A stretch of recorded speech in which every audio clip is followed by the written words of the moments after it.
Our reading will come from the book of Judges. Judges chapter 11. I will read from verse 1 to 40, and I read in Jesus' name. Jephthah the Gileadite was a mighty warrior. His father was Gilead. His mother was a prostitute. Gilead's wife also bore him sons, and when they were grown up, they drove Jephthah away. You are not going to get any inheritance in our family, they said, because you are the son of another woman. So Jephthah fled from his brothers and settled in the land of Tob, where a gang of scoundrels gathered around him and followed him. Sometime later, when the Ammonites were fighting against Israel, the elders of Gilead went to get Jephthah from the land of Tob. Come, they said, be our commander, so we can fight the Ammonites. Jephthah said to them, didn't you hate me and drive me from my father's house? Why do you come to me now when you are in trouble? The elders of Gilead said to him, nevertheless, we are turning to you now. Come with us to fight the Ammonites, and you will be head over all of us who live in Gilead. Jephthah answered, suppose you take me back to fight the Ammonites, and the Lord gives them to me. Will I really be your head? The elders of Gilead replied, the Lord is our witness. We will certainly do as you say. So Jephthah went with the elders of Gilead, and the people made him head and commander over them. And he repeated all his words before the Lord in Mizpah. Then Jephthah sent messengers to the Ammonite king with the question, what do you have against me that you have attacked my country? The king of the Ammonites answered Jephthah's messengers, when Israel came up out of Egypt, they took away my land from the Arnon to the Jabbok, all the way to the Jordan. Now give it back peaceably. Jephthah sent messengers back to the Ammonite king saying, this is what Jephthah says. Israel did not take the land of Moab or the land of the Ammonites. But when they came up out of Egypt, Israel went through the wilderness to the Red Sea and on to Kadesh.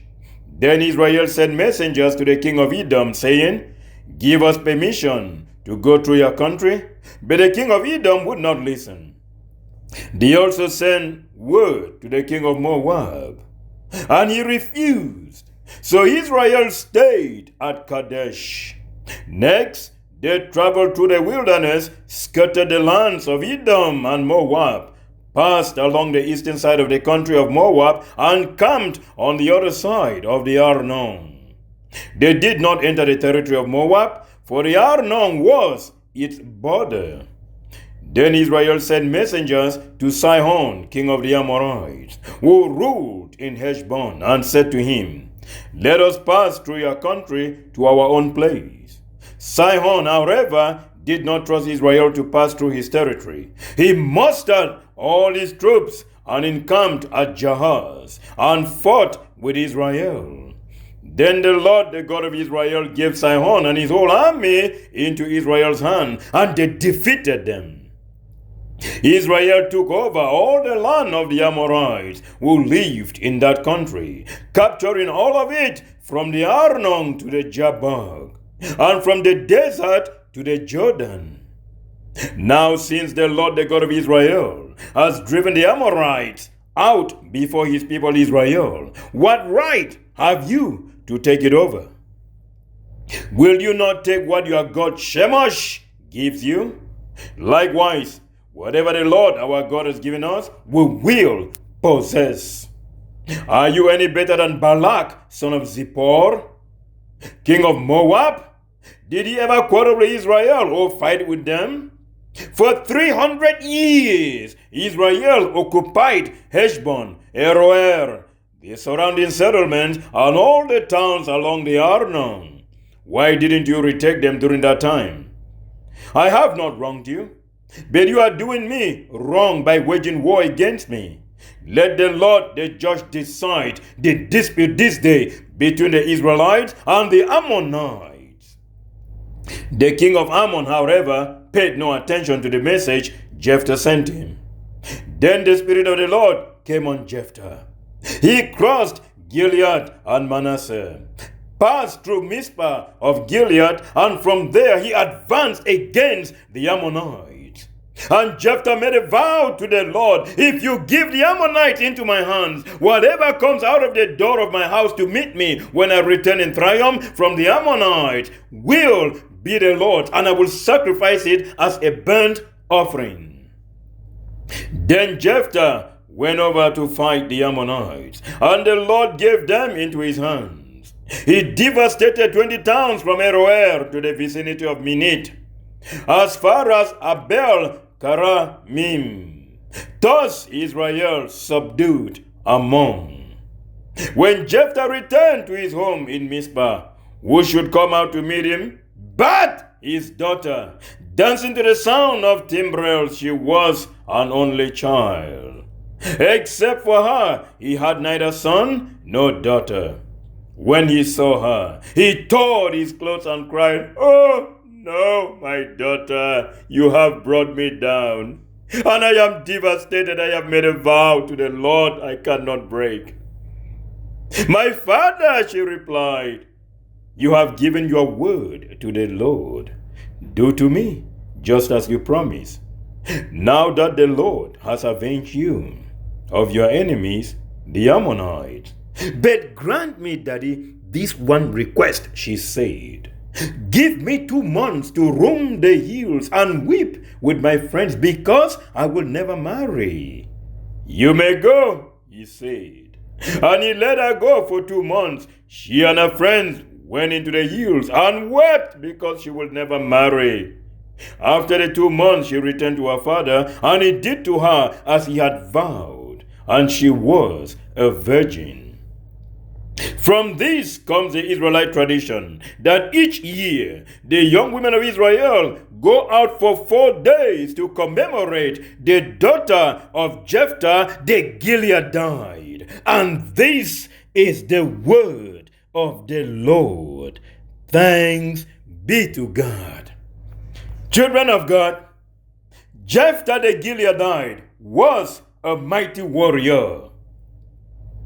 If that was the only verse in Judges 11 in verse 1, if that was the only phrase we read, and then we moved on to verse 2, we would have thought of Jephthah as an amazing individual, as a real warrior. But you see, child of God, there is something in it that you and I have been introduced to, and that is Jephthah was a bastard. He was an illegitimate child. To his half-brothers, he was a scum. He was no good. He was never going to share their father's inheritance. But you see, child of God, when you hear scripture define Jephthah's mother, you can only help but say, wow, really? That's hard. We are told he was a mighty warrior. His father was called Gilead. And you will think, okay, so we are now going to hear the name of the mother, right? Is the mother called Rose? Is she called Jenabu? Is she called Anna? Is she called Mary? Now what's her name again? And scripture says, and his mother was a prostitute. Whoa! That's her name? Yeah, that's her name. That's the only name we get. That mighty warrior whose father's name is Gilead. We are left with no name for the mother. The mother is the prostitute with no name. At least the prostitute we met in Jericho in the book of Joshua, Rahab, we know her name. We even know her fate. But the mother of Jephthah, the mighty warrior, we don't know anything about the name. All we know is that she was a harlot, a prostitute. Like, really? That's our introduction to Jephthah. But you see, that was just the start of Jephthah's problems. The man's life seems to be a narrative of what rejection can bring to somebody. It might just be a narrative of what it will mean being an illegitimate child within a family where there is such strong cohesion. Jephthah, the illegitimate son of Gilead. It just so happened that though Jephthah was from Gilead, his father's name too happens to be Gilead. Now, it so happened that Jephthah found himself being chased out, not out of his father's house. They chased him out of the country completely. They were like, we don't even want you in the village. We don't even want you around any of the towns. We want you gone. You, like this illegitimate bastard, we want to keep far away from us. We don't want you. And so then the half brothers will run him out of the country. And these two children of God, it's almost in a hardcore level, very hurtful. It is, you cannot help feel sorry for Jephthah when you read his story. Like, seriously, what did Jephthah do to merit their wrath? Nothing. The criminal was his father, who couldn't stay faithful to his mother, to his wife, that he was running around with prostitutes and having children with them. He was the problem, Jephthah's father, Mr. Gilead. But he is not the one suffering the effects of his own ill-conceived decision-making process. He should have been the one responsible for what he puts Jephthah through. But no. Instead, Gilead's wife bore him other sons. And when they had all grown up, what did they do? They drove Jephthah away. And they made sure Jephthah will have no part of their family inheritance. Like, seriously. You're not going to get a penny of our daddy's money. We don't even mind. If you think your daddy's flesh and blood, you're not getting a penny. You the bad kid, you the illegitimate child we want no part of. There's a lot of Jephthahs in our world today. There's a lot of kids that will fit that narrative. Kids that understand the depth and intensity of rejection. They do. And here now you see, child of God, not only did they drive him away, they denied him his inheritance. And then they let him know, that's because you are a bastard. Because you are the son of another woman. Then again, they threatened his life. They didn't only just celebrate, they said, listen, if you get to, we'll kill you. Which is why scripture now says in Judges 11 and verse 3, so Jephthah fled from his brothers and settled in the land of Tob. But even while he was there, the man was still able to start up a gang of his own. He found him a gang of scoundrels that surrounded him and pretty much followed him all around. But the Lord our God had an agenda for Jephthah, the rejected child of the family. We cannot talk Jephthah, and it doesn't remind us also of Joseph, another rejected child of the family, whose own brothers even wanted to kill him, but were talked out of it by one of them, and they preferred to sell him to slavery. They would kill an animal, soil his coat with it, and then tell their father the guy is dead. But the Lord had a bigger agenda for Joseph. The evil these brothers had shown him, the Lord whipped it around for good, so as to save an entire generation. But here was Jephthah, suffering the effects of another man's wrong decision. Something he didn't do anything wrong about it. It's not Jephthah's problem he was born.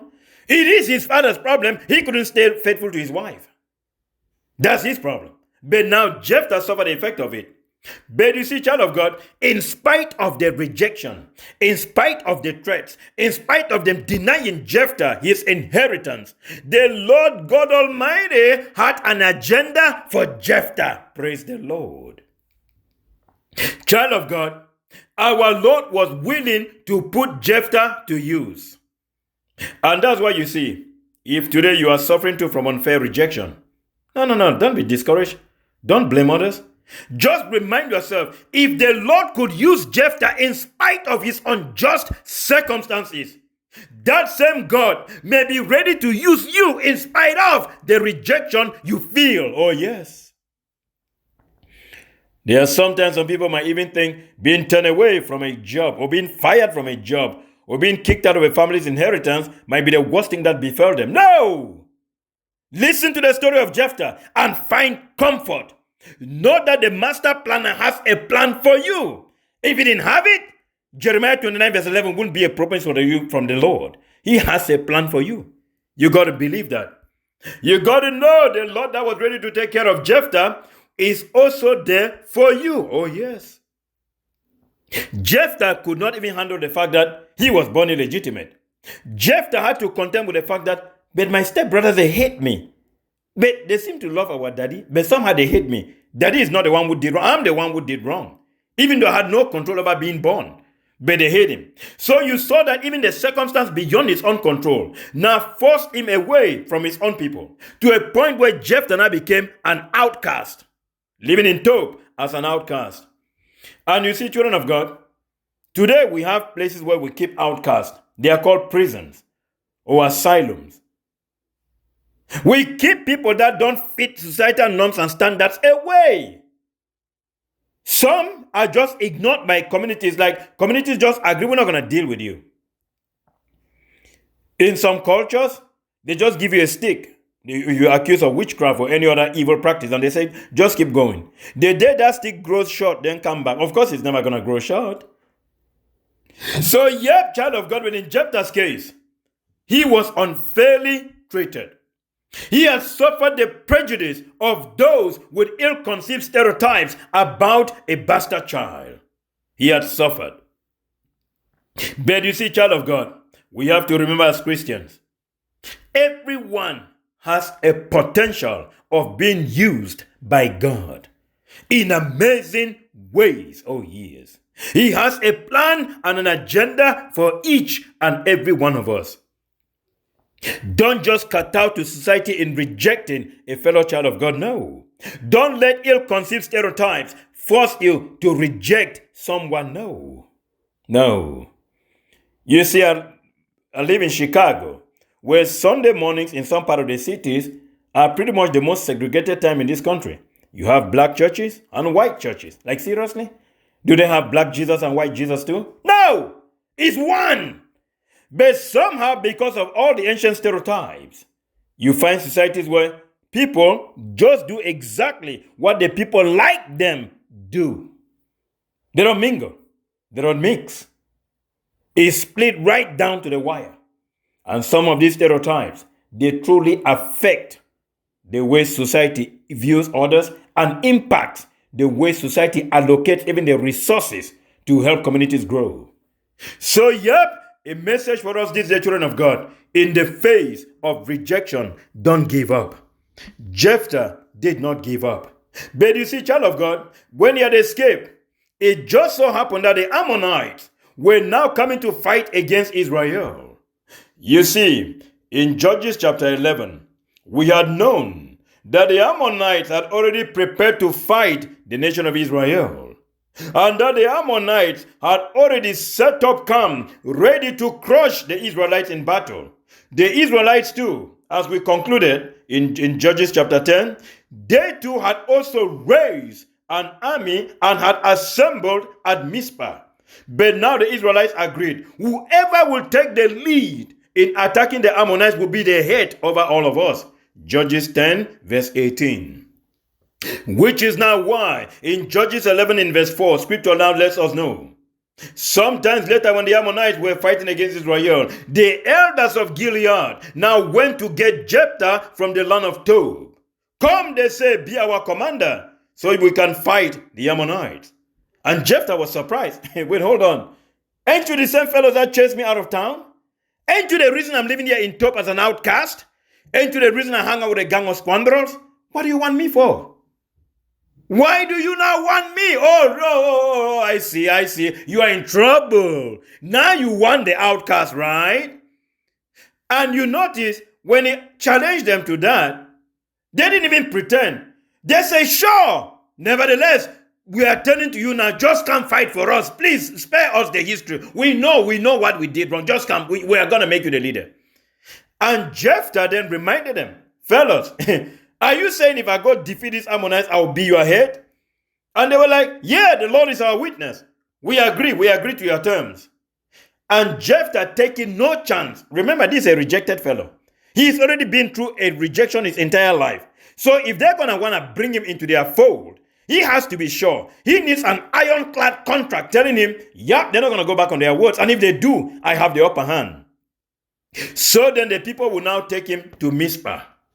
Now, look at it this way. Scripture tells us in Judges 11 in verse 11. So Jephthah went with the elders of Gilead, and the people made him head and commander over them. And he repeated all his words before the Lord in Mizpah, making it very clear to them, when I win, I will continue to be the head of you all.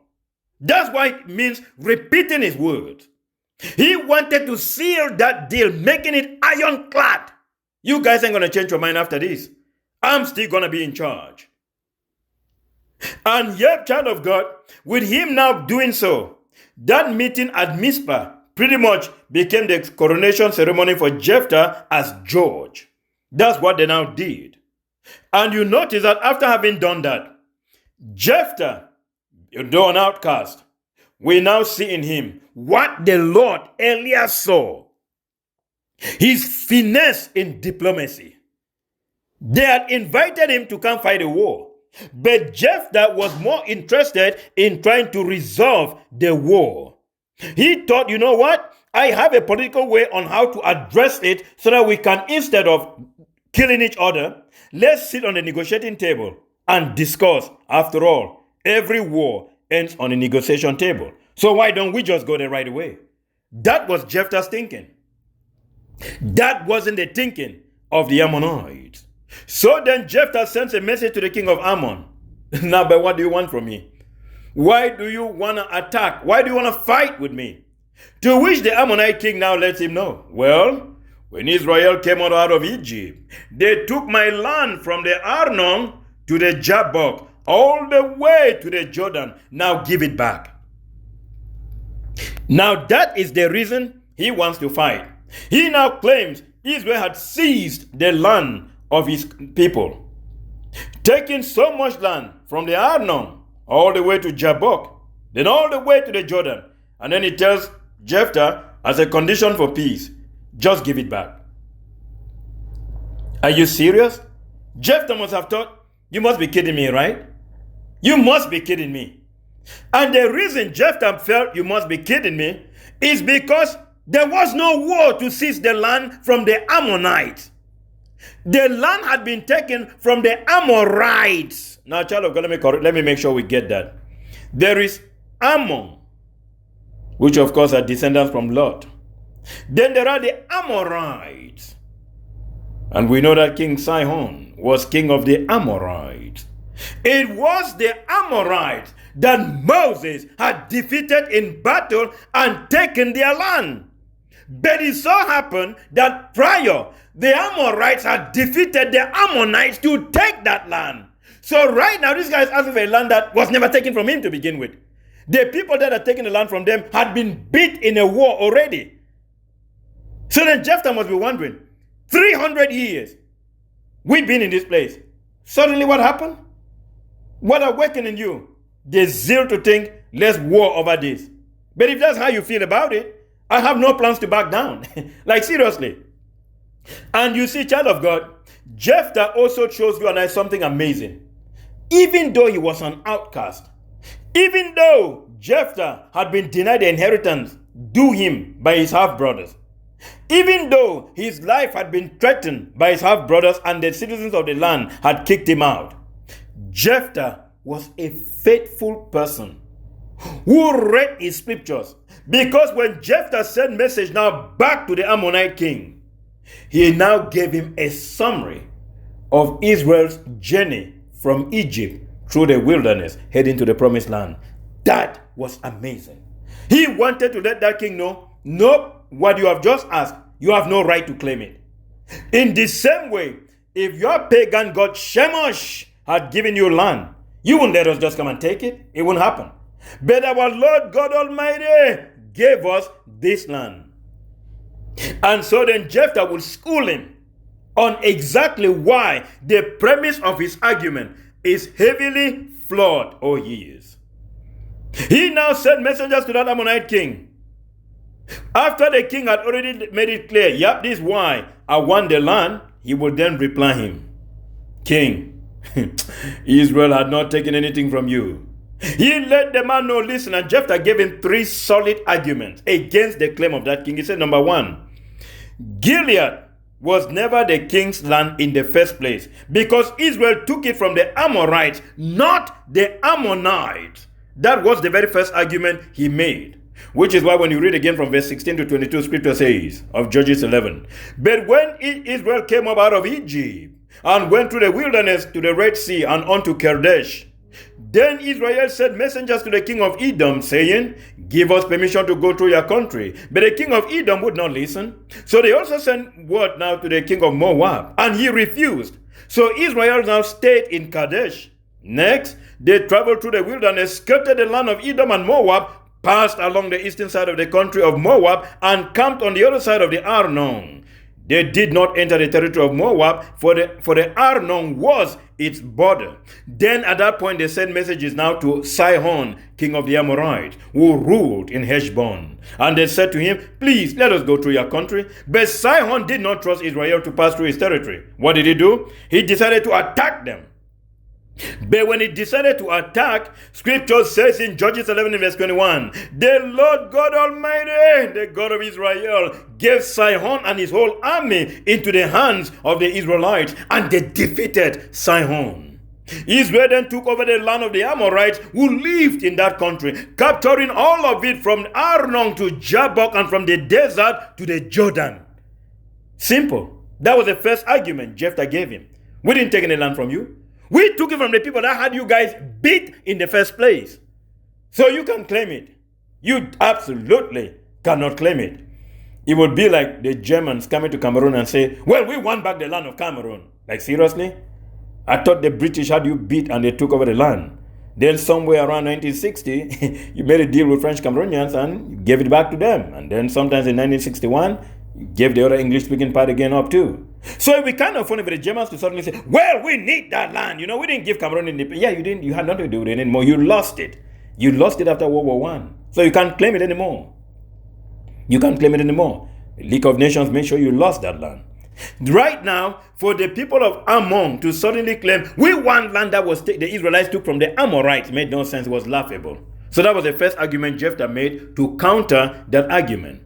Then, of course, Jephthah then will now make a second argument, which is Israel should possess the land given by the God of Israel, just as Ammon should possess the land given by the God of Ammon. Oh yes, that was a very straightforward argument. That's why he says, will you not take what your God Shemosh gives you? Likewise, whatever the Lord our God has given us, we will possess. Verse 24. So that was the second argument to counter what that king did. Then the third argument was, wait, hold on, Mr. King. No one ever contested Israel's ownership of the land for the last 300 years. So then why will you suddenly wake up and try to contest something that had remained uncontested, and for which the first two bases of the argument, you have no merit? Like your case is dismissed. Forget it. But you see, child of God, we have to credit Jephthah. For a guy that hung out in Tob with a band of scoundrels, yeah, you see him now practicing diplomacy at the best. Now you see why God saw in Jephthah what his entire family and the entire village never saw. He was amazing. And to think that Jephthah tried to resolve that problem without shedding blood, it leaves you and I saying, Jephthah, you are one of a kind. Jephthah, my man, you are amazing. That was Jephthah.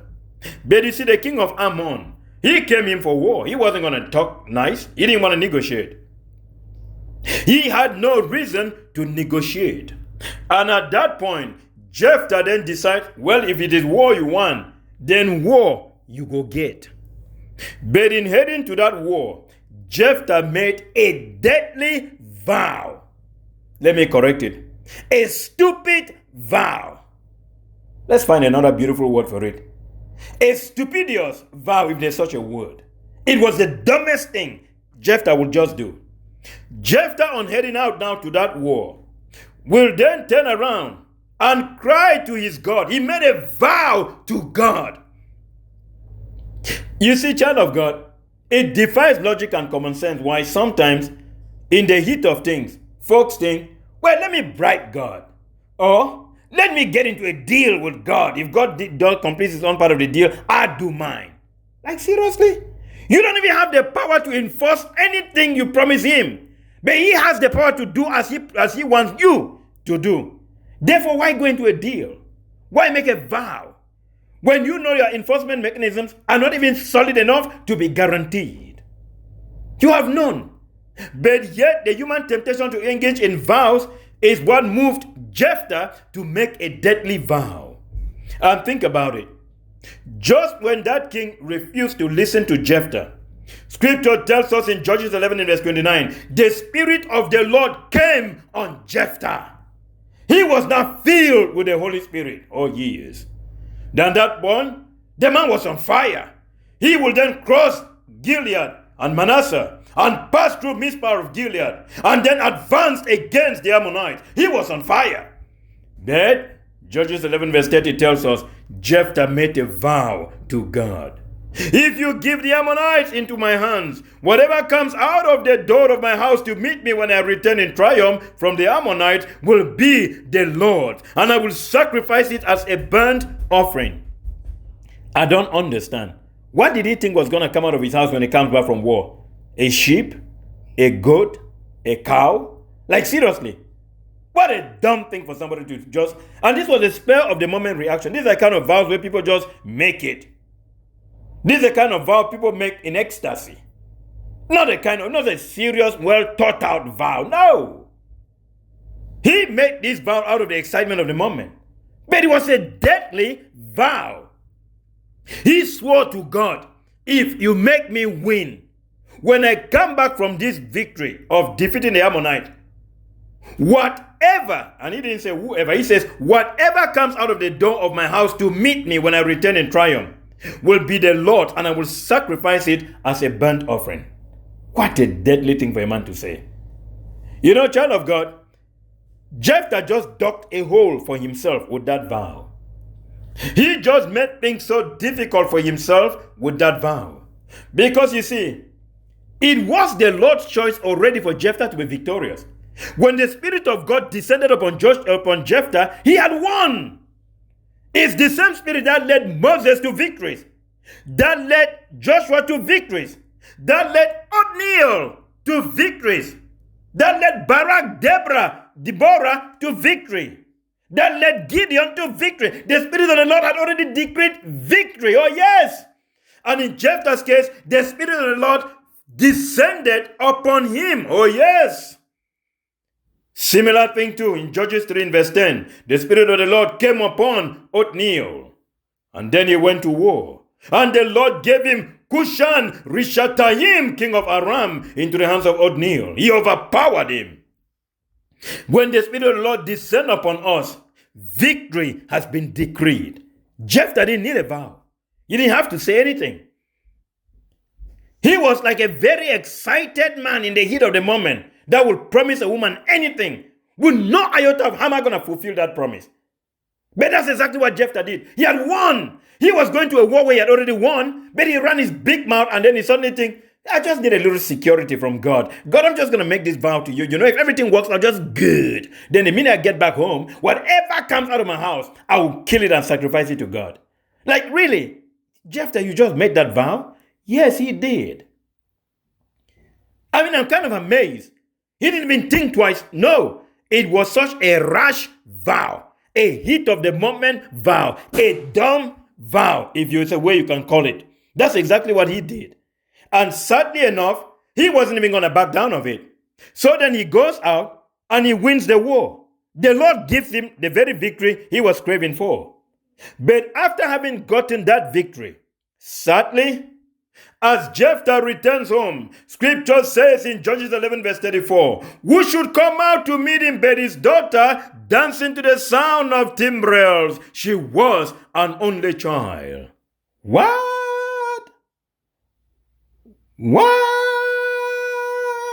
That must have been the cry of Jephthah. Oh, my daughter, why, honey? Why you?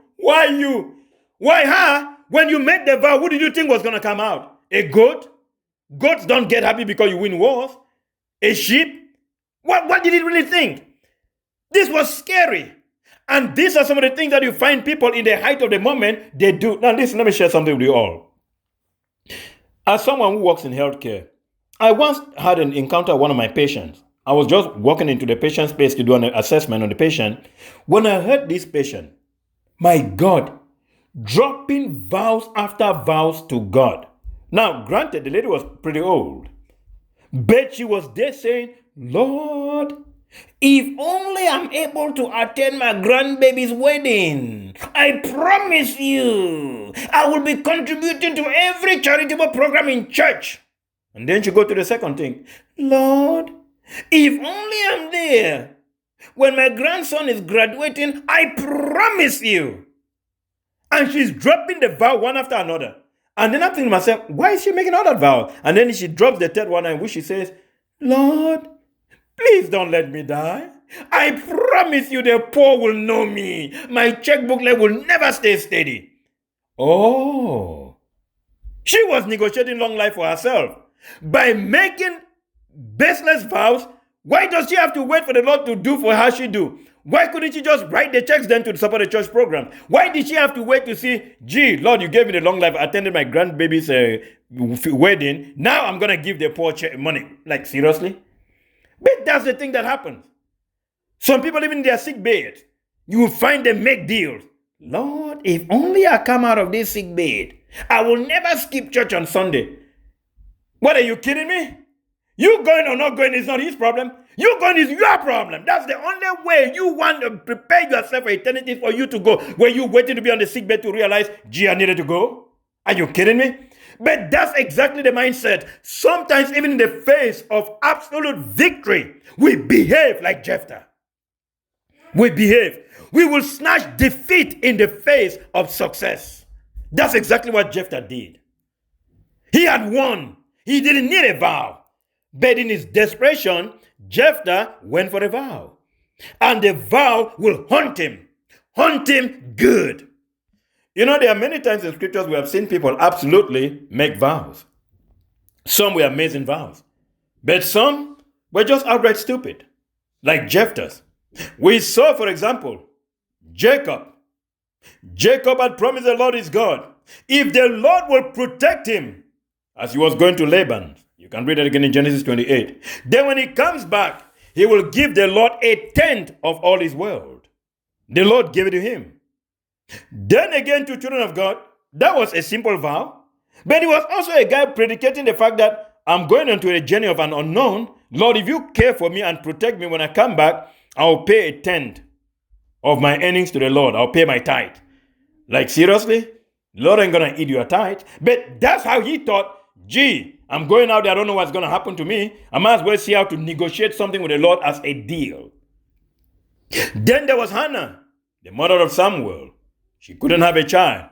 She got so desperate that finally she was like, Lord, if you give me a boy, guess what? When that boy is born, I will dedicate him to God. I will make a prayer man. I will make a priest out of him. But you have no way of guaranteeing what you just said, right? No, she would have told you, of course I'm sure. I'm going to do it. I'm going to do it. But that was the desperateness in her speaking at the time. This was her now making a deal with the Lord. You see that again in 1 Samuel chapter 1 from verse 9 following. Where the woman now is promising God everything. Oh yes. She is making a promise to God. 1 Samuel 1:11 says, she made this vow, oh Lord of hosts, if only you will look on the misery of your servant and remember me and not forget your servant, but will give to your servant a male child. Then I will set him before you as a Nazarite until the day of his death. He shall drink neither wine nor intoxicants, and no razor shall touch his head. Now let's grant it.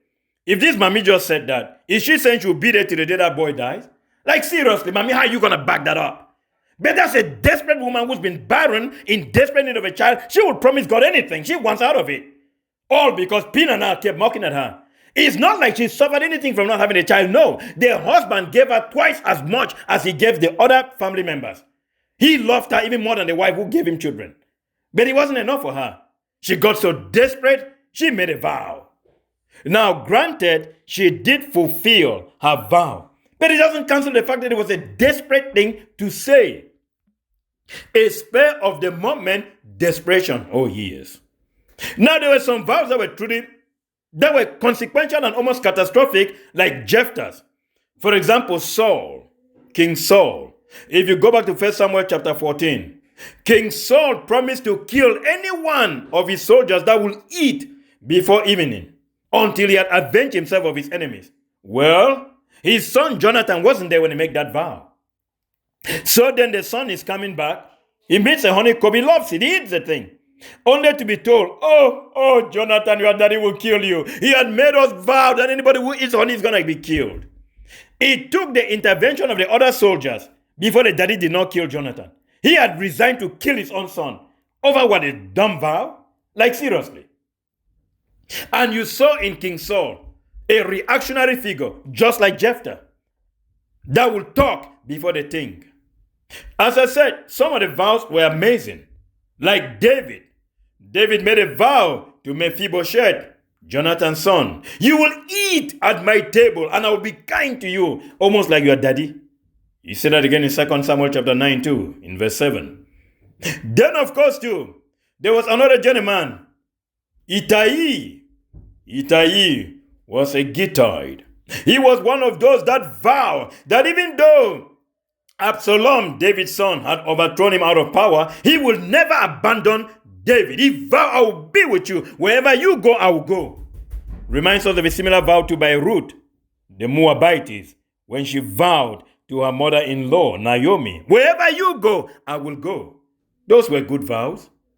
Then, of course, there is also a deadly vow, like the one Herod Antipas did, when he promised that whatever Herodias' daughter will ask will be granted to her. After she had danced and entertained him and he had drunk so much mimbo, he got so excited he just ran his mouth. Then the girl's mother will say, go tell your papi, since he made that vow, we need the head of John the Baptist. Well, that's how John the Baptist died. Because a man in the height of the moment made a foolish vow. Then, of course, we saw another vow of courage. That was Paul in Acts of the Apostles chapter 18. Where Paul vowed to make a sacrifice in Jerusalem in spite of the danger, in spite of having been warned already by the prophet Agabus. He said, no, I'm going. I made a vow, I'm keeping my vow. He was ready to honor his vow. The consequences of making vows in the heat of the moment. Those consequences, children of God, are indeed enormous. We saw in Jephthah, you don't just go run your mouth. Before you make a vow, stop and consider. Jephthah would have asked himself, why will a goat rush out to say, congratulations, Jephthah, you just won that war. Why will a goat do that? Or a sheep?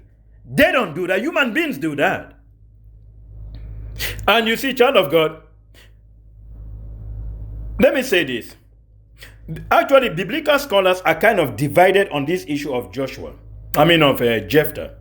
There are some that will make a contrary argument. There are some who says Jephthah was actually considering a human sacrifice when he made that argument. And this is their argument. They say, because the area from where he was already had so much pagan religion and human sacrifice was such a common practice, in his eyes, it may not have seemed like a sin. That's what some people say. The only counter to that is, Jephthah, when he responded to the Ammonite king, showed a tremendous understanding of scriptures. So he wouldn't have made a dumb thing like that. He already knew the Lord would not have allowed Abraham sacrifice Isaac, because the Lord would not allow that. Then again, some argue Jephthah may not have had a background in religious law. Perhaps he was ignorant of God's command against human sacrifice. But that is countered by the way he made the case historically by letting that other king know why the Ammonites could not lay claim to something taken from the Amorites. He had to have read scripture to know that. So that would defeat that. Now, those who say Jephthah could not have been thinking about human sacrifice now point to other evidence. For example, people say, as leader of the people, Jephthah must have been familiar with the laws of God. Of course, that sounds more plausible. Which, of course, if you look again at Leviticus chapter 18 in verse 21, or even chapter 20 from verse 1 to 5, it makes it clear human sacrifice is clearly forbidden by the Lord our God. Again, no legitimate priest at the time in Israel could have carried out that sacrifice. So it means that Jephthah himself could not have been thinking of human sacrifice, because there's no priest in Israel that would do that. And he was now the leader. So whatever Jephthah had in mind when he made that vow, one thing we do know is that he was not thinking it was going to be his daughter. That part is for sure. The way he cried showed, nah, honey, I didn't know you were the one that was going to dig a hole for me. And you see, some even think because his vow was to make a burnt offering, some then think he did not. And for those that said he did not, they give two reasons. They say, well, number one, if the girl was to die, well, why did he let her go run around for 2 months before she will come then to die? And then secondly, some say, well, God would not have honored such a wicked practice and therefore would have not agreed to that vow. Regardless, what you and I know is that Jephthah's rash vow brought him unspeakable grief. In the heat of emotion or personal turmoil, child of God, you and I get tempted to make foolish decisions. I still remember the dangers of HIV and AIDS in the 80s and 90s. A lot of people died because of the heat of the moment decision. Even though there were protections in place, now, in that heat of the moment, some people dug graves for themselves. So, yep, we have to beware. Spiritual deals with God is a dumb thing. It's not what a child of God should do. It's not the wisest thing for a child of God to do by trying to engage in spiritual deals with the Lord. No, it is not a smart thing. King Jesus gives you and I the final answer on that, oh yes. During the Sermon on the Mount in Matthew 5, Jesus says to us again from verse 33 following, again you have heard it, that it was said to the people long ago, do not break your vow, but fulfill to the Lord the vows you have made. Oh yes. When Jesus said that, he was quoting Numbers chapter 30 verse 2, where scripture says, when a man makes a vow to the Lord or takes an oath to obligate himself by a pledge, he must not break his word, but must do everything he said. So Jesus right there was quoting scriptures. Even Deuteronomy 23 verse 21 says, if you make a vow to the Lord your God, do not be slow to pay it, for the Lord your God will certainly demand it of you, and you will be guilty of sin. So yep, right there, you had Jesus quoting scriptures to support the fact that you had heard it told long ago that if you make a vow, fulfill it. Now, Jesus wants you and I to get the Christian understanding now, the new twist to that particular thing. He now says, but I tell you, this is Jesus now, Matthew 5 in verse 34, but I tell you, do not swear an oath at all, either by heaven, for it is the Lord's throne, or by earth, for it is his footstool, or by Jerusalem, for it is the city of the great king. And do not swear by your head, for you cannot make even one white hair or black. All you need to say simply is yes or no. Anything beyond that comes from the devil. Oh yes. Period. This is Jesus Christ to you and I, letting us know, don't make deals. You can't even back it up. You don't have the capacity to back up that promise you just made to God. You don't. Therefore, leave it at yes or no. Don't go beyond. Don't make mindless promises. No. If you know you can't meet up with that, don't even make it to begin with. Don't make it. Don't make it. Let your yes be yes and your no, no. But don't make a deal. Heavenly Father, our Lord and our God, we thank you for the word this day. We thank you, King of Glory, for the spiritual nourishment. We thank you, Mighty One in battle, for you alone have opened the minds of the children of God this day to receive the word of life, the word of spiritual encouragement and nourishment to us, O Lord, to see it, my Lord and my God, in the lamplight of our Lord and King. Everlasting Father, my Lord and God, in the heat of the moment, your children have been tempted to run their mouths and make promises and vows and take oaths that are not worthy of the requirement of our Lord and personal Savior, King Jesus. He will let us know this day. Let us not engage in making baseless vows or swearing in the name of the Lord, but rather stand by a simple yes or a no. For anything beyond that comes from the evil one, the devil. The fate of Jephthah will not be our lot in this lifetime, O Lord, in the mighty name of Jesus Christ, King of glory. Even though your servant Jephthah was born to the family of Gilead, mocked for being the child of a prostitute, treated like an outcast, kicked out of his father's inheritance, but you, God Almighty, you had an agenda in his life. You had a purpose for him, my Lord and my God. So too we cry out before the throne of grace this day. Father, the disenfranchised amongst us, the orphans and the widows amongst us, the strangers amongst us, the poor amongst us, Father, King of glory, as you remember Jephthah, remember us, O Lord, in the mighty name of Jesus Christ. Put us to use for the glory of your kingdom, merciful Father, Lord, in the mighty name of Jesus Christ. Merciful and everlasting Father, empower us to be winners of souls for the kingdom of God, in the mighty name of Jesus. Come and take control, my Lord and God. Come and take control over every department in the lives of the children of God this day, mighty Father, Lord. Come and fortify us in our walk of faith, our Lord and our King. In Jesus' amazing name we pray. Amen, amen, and amen.